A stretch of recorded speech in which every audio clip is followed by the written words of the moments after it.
Good morning student. ये 10th class का math है, एक्सरसाइज 2.2 है। इसमें जो फार्मूला मेंशन किया गया है, ये ऊपर का जो फार्मूला आप देख रहे हैं ये है आपका इंग्लिश मीडियम का और ये आपका हिंदी मीडियम का। ठीक है, कोएफिशिएंट ऑफ एक्स और कोएफिशिएंट ऑफ एक्स स्क्वायर अभी आपको कुछ देर में बता दिया जाएगा। अब हम जानते हैं कि कोएफिशिएंट, ठीक, जिसकी हिंदी में थी कुछ पद, अचर पद या गुणांक।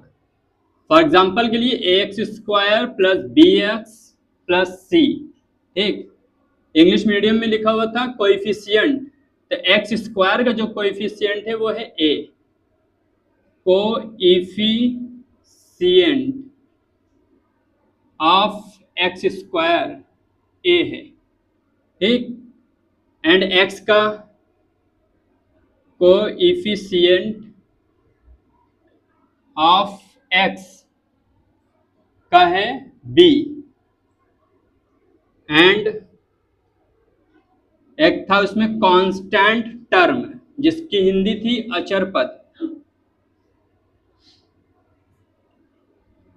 टर्म, ठीक, जिसकी हिंदी क्या थी अचर पद, जो है आपका ये सी वाली वैल्यू। अब ये एग्जांपल लिया हमने 10 पॉइंट मतलब एक्सरसाइज 2.2 के लिए, ठीक, 10th क्लास का है।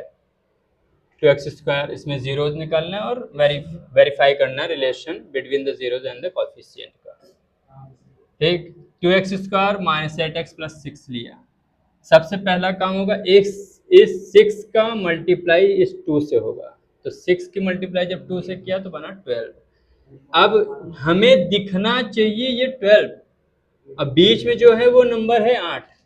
अब इस 12 का इस तरीके से फैक्टराइज करो, यानी इसको गुणनखंड में हिंदी में बोले तो इस तरीके से तोड़ो कि मल्टीप्लाई हमेशा 12 यानी 12 दिखाए, जोड़ने या घटाने वाले नंबर से 8 आए, और लेकिन उस नंबर का जब भी मल्टीप्लाई हो तो 12 ही दिखाए। अब मैंने लिखा 6 प्लस 2 8 बन गया। 2x स्क्वायर माइनस, यहाँ माइनस है, माइनस ही लिखा। 8x का क्या लिखा 6x प्लस 2x, क्योंकि अभी मल्टीप्लाई करूंगा तो मुझे 12 दिखने चाहिए, जो दिख रहे हैं 2 6 12। इसके बाद प्लस 6 जो था जैसे वैसे रहे। ये प्लस माइनस का माइनस है, जब यहाँ पर प्लस है, अब जब ये ब्रैकेट खुलेगा तो ये माइनस का 6x हो जाएगा। अब फिर इस माइनस का इस प्लस में मल्टीप्लाई हुआ तो ये भी माइनस का 2x बन जाएगा। अब मैंने 1 2 3 4 जोड़ी बनी, 2 के पेयर में बनाया, 2 पेयर इधर 2 पेयर इधर, ठीक।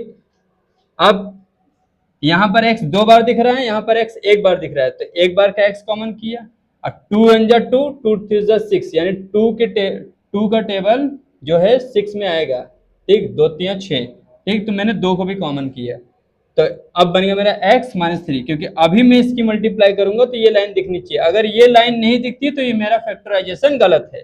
2x की मल्टीप्लाई x में करो, ये रही लाइन। 2x की मल्टीप्लाई माइनस 3 में माइनस 6x, ठीक। फिर माइनस 2x प्लस 6, फिर यहाँ पर यहाँ माइनस को बाहर निकालना, माइनस बाहर निकाल दिया, ठीक। अब बचा क्या x अंदर। अब यहाँ प्लस शो करना है, तो जब यहाँ माइनस है तो यहाँ माइनस ही आएगी, क्योंकि जब माइनस से माइनस का मल्टीप्लाई बनेगा तो क्या हो जाएगा प्लस, ठीक। 2 3 6। अब ये दोनों पेयर ये सेम हो गए, ये 2 बार थे तो इनको कॉमन किया, x माइनस 3 लिखा, और ये जो बाहर थे इनको फिर इस तरीके से लिखा। अब इसकी मल्टीप्लाई अगर कर दोगे तो फिर ये पूरी लाइन ये वाली आ जाएगी।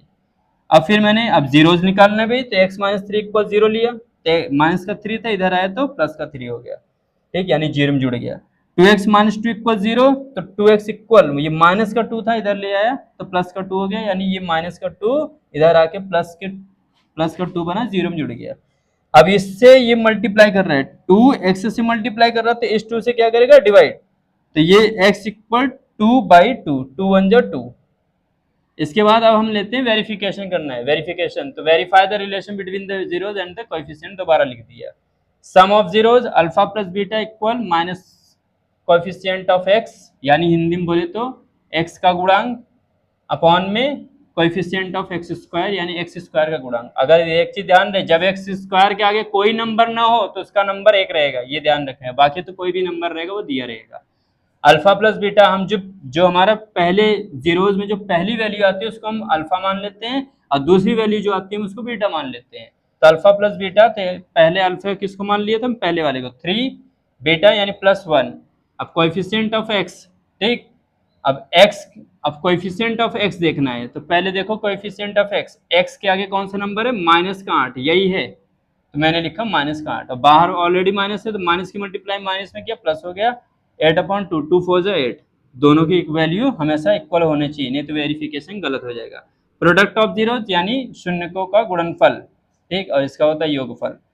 Alpha into beta constant term upon में coefficient of x square, Hindi में बोलते हैं अचर पद अपॉन में एक्स स्क्वायर का गुणांक। अल्फा, अल्फा की वैल्यू जो मैं पहले बताया था, जो पहले एक्स की वैल्यू आएगी वही अल्फा रहेगी 3, और बीटा की वैल्यू जो दूसरी वैल्यू आई एक्स की ये रही 1, ठीक है, 3 × 1। अब कांस्टेंट टर्म में क्या है, यानी एक नंबर जो होगा वो ये रहा, यही है आपका कांस्टेंट टर्म, ये लिखा 6। कोएफिशिएंट ऑफ एक्स स्क्वायर यानी एक्स स्क्वायर का जो गुणांक है, एक्स स्क्वायर के आगे कौन सा नंबर है, 2, ठीक, तो 2 लिख दिया, 2 3 = 6 और 3 = 3 वेरीफाइड हो गया।